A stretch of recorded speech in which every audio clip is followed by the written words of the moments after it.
Hi, Doreen. How are you today? I'm great, Jen. How are you? I'm also great. Thank you. Thank you so much for joining our podcast today. As you know, it's the ECDA's 10th annual fall conference, and our theme is Be the Leader You Would Follow. And we wanted to provide our conference goers with some bonus content between our two conference days on the Friday, Monday. And because you are a leader in our sector, I was hoping to ask you a few questions about your career, your passion about early childhood education, and maybe anything you're really excited to see. What's coming to PEI in the Canada-wide agreement. So if that all sounds okay with you, we can get started. That sounds great, and I really Awesome. appreciate the opportunity. Oh, good, good. So I don't think there's anyone who doesn't know who Doreen is from the department, but for those who don't know, or maybe they're new, I was wondering if you could explain maybe your current title and what your main duties are right now. Sure. So I'm the Director of Early Childhood Development with the Department of Education and Lifelong Learning. And so I'm responsible for the management, the supervision, monitoring, and coordination of the Early Childhood Development Division within our department. So looking at in our division, we have programs such as the Early Years Autism, the Early Childhood Resource Team. We are responsible for bilateral funding and also early years funding with the designated early years centers, to name a few of the things that we Yeah, do. yeah, just a few. Wow. And outside of that busy career, wondering what you like to do in your free time. I know you have sons and a few grandchildren, so I I, wondered, I I know you make time for them, so I absolutely do. I love spending time with my granddaughter. She's going to be 3 in February. oh, So it is such an honor to be able to spend time with her and mm, to see her as she reaches milestones and be yeah. part of her growth and development. So I love doing that. I have a Mhm. new grandbaby on the way. Oh, And exciting. yes, due in the end of January. Oh, So looking congratulations. forward. Yeah, thank you. Looking forward to that. I love spending time with family Yeah, ultimately. yeah. So my 2 children, my 2 sons, and their families come over quite regularly for family dinners. And that's Mhm. always something that I just love being able to do. I love going for hikes and spending time with my partner, John. We do a lot of things Yeah, together that are really enjoyable, like yeah. bike riding and camping. So, Yes, I remember you did some camping in the summer whenever you kind of got a yes. chance. So Yeah. nice. And next question, I personally am still learning some of these details, but wondering if you can share with some of the listeners how you got your start in the sector and what positions you've held. Um, because I know I was still surprised to learn a few. So I thought you could maybe go over just sort of your path to where you are now. Sure. I started in the sector probably over 25 years ago now. And I actually was offered an opportunity to work as a program staff in a new center that was opening up in the community where I was living at the time. Okay. And so I started without an education in early learning and childcare, but I did have young children. And this opportunity came up and it was close by and it worked with my family schedule. So I Mm, said yes. yeah. And worked there for some time and held different roles. I was program staff. I was a worked with children with special needs. So I was a special needs assistant. And I ended up being manager of that center. Wow. Yeah, other roles that I've held, I worked at a family resource center and worked with their CAPC programs, which is working with families and children and drop-in plays, and then moved into early learning coordinator in that position. And Wowzers. then came to government Mhm. And my roles in government, I started out as an early childhood coach and moved into early childhood programs administrator and became the role changed title. So it was manager of early learning and childcare. And now I'm in the director position. Wow. Yeah. I I've love that. also, That's sorry, go ahead.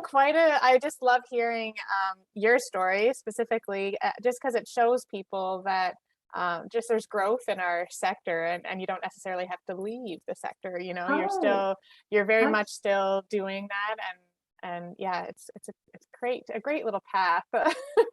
I guess I yeah. shouldn't say little, but And I should mention, with all that, I also had the opportunity to be a learning manager at Holland College in the early learning and right, childcare yeah. programs. So some part-time work there and at UPEI as well, teaching one of the courses they had in their kindergarten program. Wow. So you would know people in the sector kind of from a variety of kind of past, like whether you may have taught them in the past or what have you. Exactly. Yes. Wow.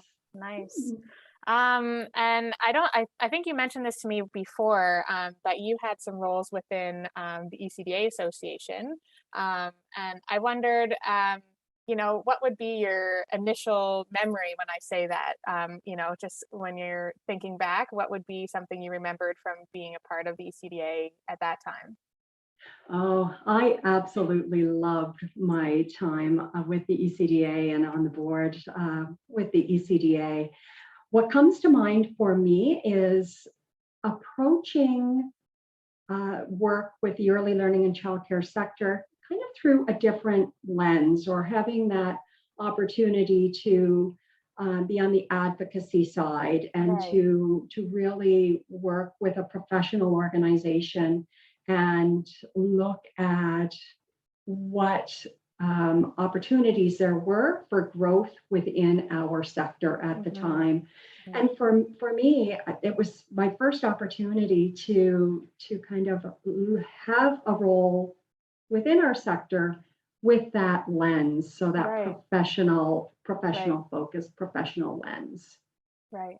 Love that. Um, what do you miss most about being a frontline educator? So I know you said you kind of started there, and although you still do within your work things for children and families, but I'd wondered what you miss about kind of being on the front line. Absolutely miss being with children each and every day. Hmm.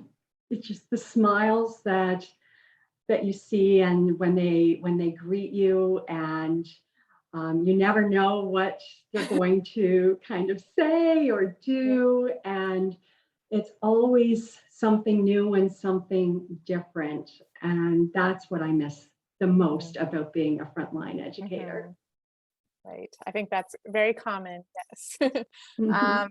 And so that you don't miss it too much, I think my next question would be, what is your favorite part about your current role? So what keeps you, showing up every day? What are you enjoying so much about your current role that you do? What I love about what I do right now is the impact that this is, that my work, that the work of our team, the work of everybody involved with early learning and childcare, the impact that is having on children and families on PEI. That is absolutely what gets me up every Mhm. morning and keeps me uh, invigorated and Yeah, yeah, rejuvenated each and every day. yeah. And we are so gracious for that. Oh, thank you. Um, what are you most proud of?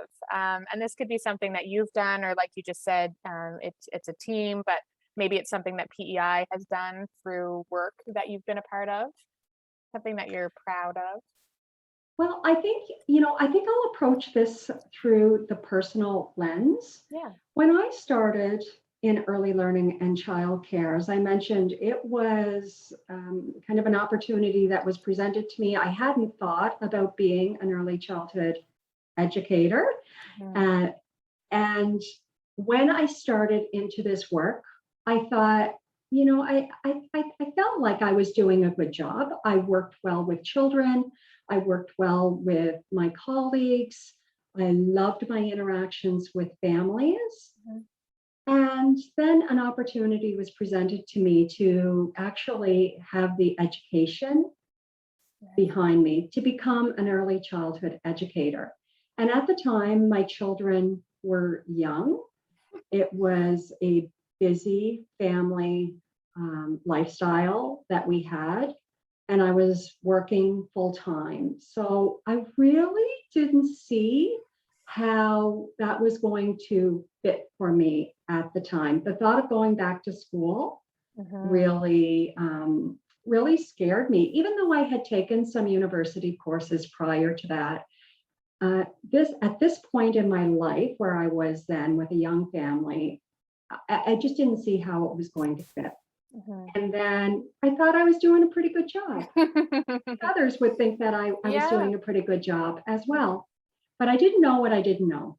Mhm. And there are individuals within our sector who made phone calls and really helped me see that Mhm. while it wasn't the most convenient time for me to go back to school, it was the right time for me Right. to go back to school. Yeah. Yeah. And so I took that leap of faith. And what I became aware of is that while I was doing a good job, there was a lot that I didn't know. And that's the Mhm. education Yeah. behind early learning and childcare and how that really impacts your day-to-day work with children and families. And so I think I'm most proud of the fact that I took that leap of faith at a time that didn't seem right Right. to me, but Right. ended up being exactly the right time for Wow. me. I had goosebumps when you were sharing that. I think it's one of those moments that you think of, what if you didn't? And it's just crazy. And to hear you say, I'm sure you were doing an excellent job and you thought you were doing a great job, and it's you don't know what you don't know, and then you could probably see right away the addition to your practice that you could provide, and that's beautiful. Absolutely. And I wouldn't have had the professional path that Hmm. the professional journey that I've had I not Right, taken that opportunity at the time it was presented to me. right, right, right. Well, I'm glad that you did. Thank you.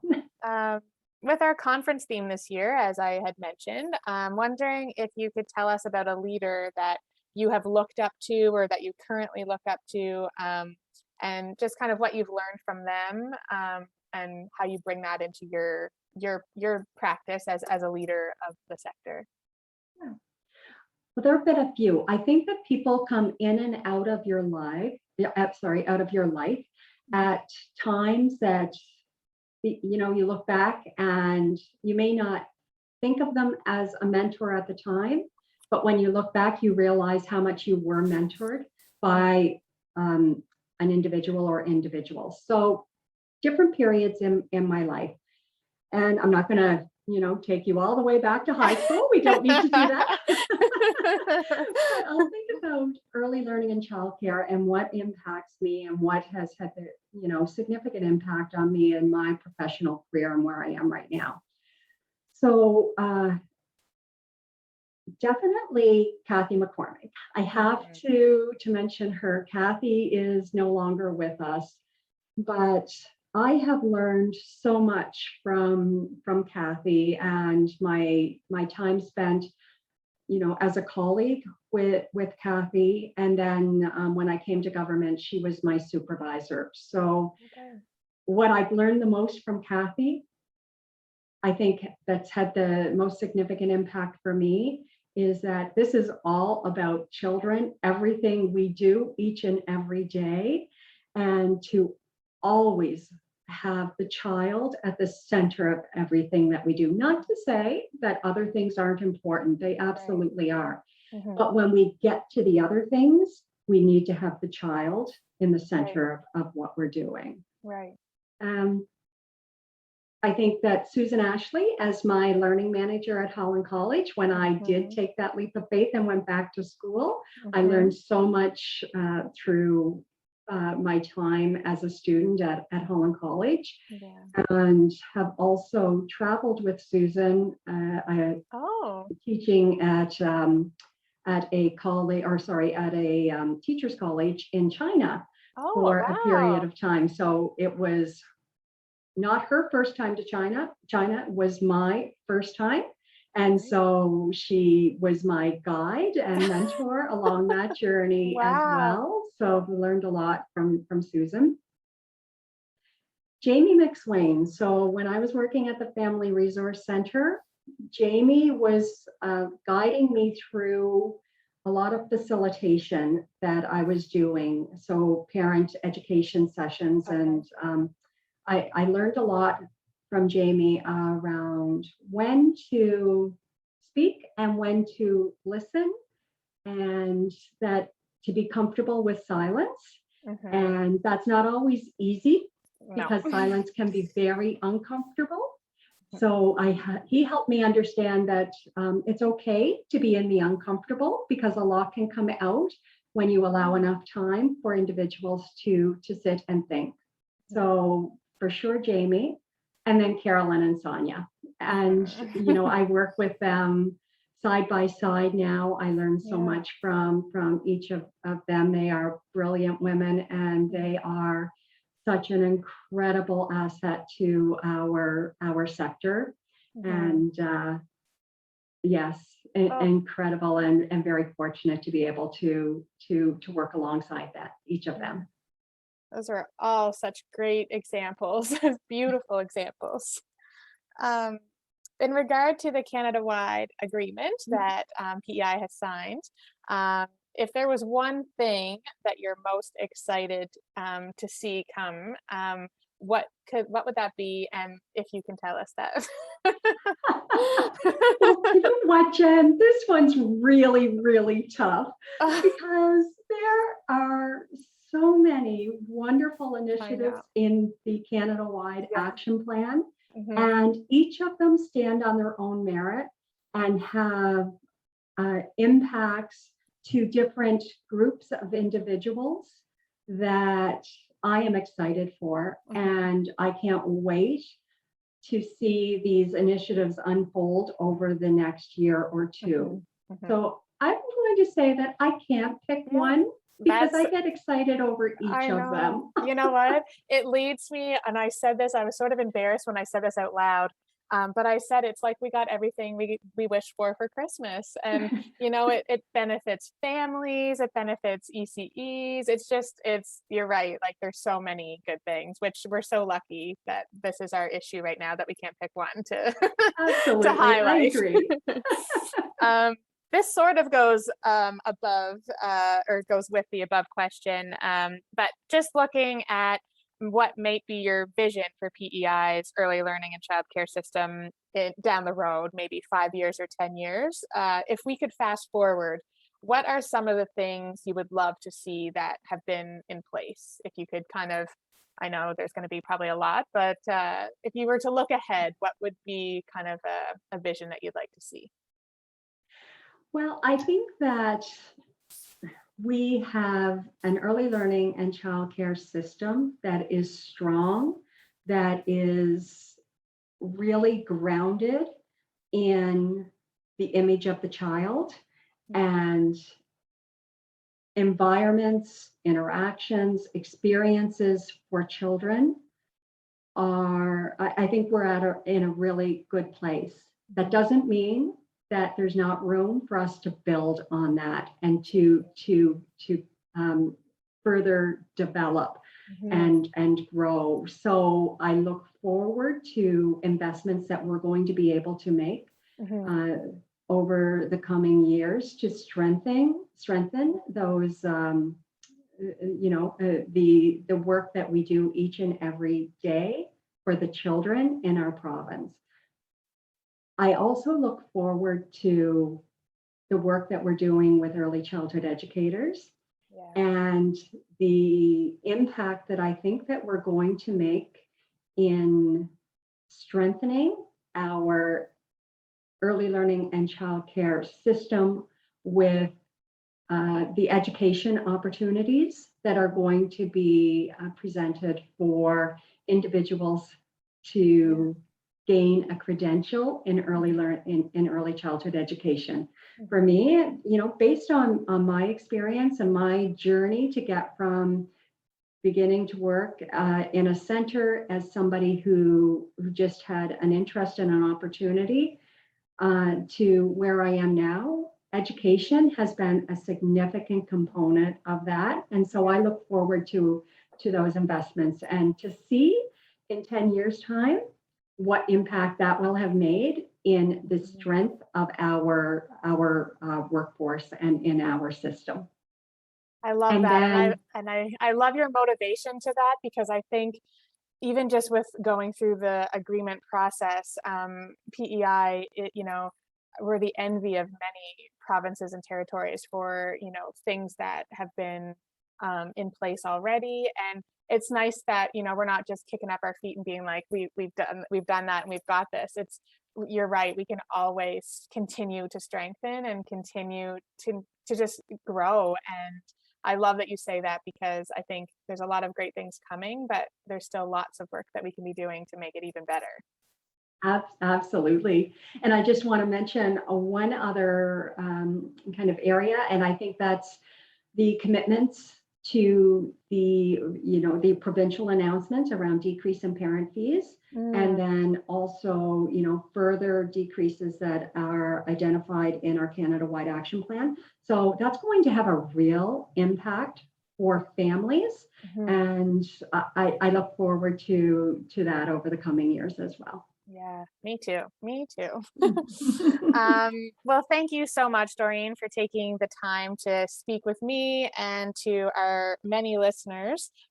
We all know that you are very busy and do all of your work, and like you mentioned, right back for the center image of children, families, and ECE. So, thank you from the bottom of our hearts for being a leader that we can follow. Thank you. I really appreciate the opportunity to speak with you today, Jen. And I want to wish everybody attending the conference a happy conference. And I look forward to hearing all about it and all the great work that's come out of this. So thank you. Thank you.